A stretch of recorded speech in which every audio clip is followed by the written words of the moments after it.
చూశారు కదా లిక్విడ్. ఈ ఈ లిక్విడ్ మీరు కూడా ఇట్లా చేసుకొని మినీ గార్డెన్ మిద్దె తోట చెట్లకు పోయండి. చేసి లిక్విడ్ ఫర్మెంట్ చేసి పోయండి. పూలది, తమలపాకులది. నిన్న తమలపాకుల మాల అన్నా కదా, తమలపాకుల మాల, పూజ వాడిన పువ్వులు ఇవన్నీ నేను ఫర్మెంట్ చేసి ఇక కిచెన్ వేస్ట్లో వెళ్ళింది. ఇదంతా మొత్తము నేను దానికి కిచెన్ వేస్ట్లో కలిపేస్తాను. ఇది మొత్తము అది కూడా ఫర్మెంట్ అయినాక మనం ఒక మొక్క పెడితే చాలా బాగుంటుంది.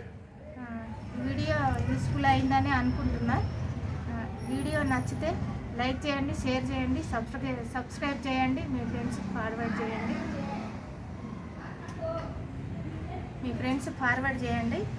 ఒక్క లైక్ ఇవ్వండి, ఒక్క సబ్స్క్రైబ్ చేయండి, ఒక్క లైక్ ఇవ్వండి. చిన్న లైక్ ఇచ్చిండ్రనుకో ఇట్లాంటి వీడియోలు మంచి మంచి వీడియోలు వస్తాయి.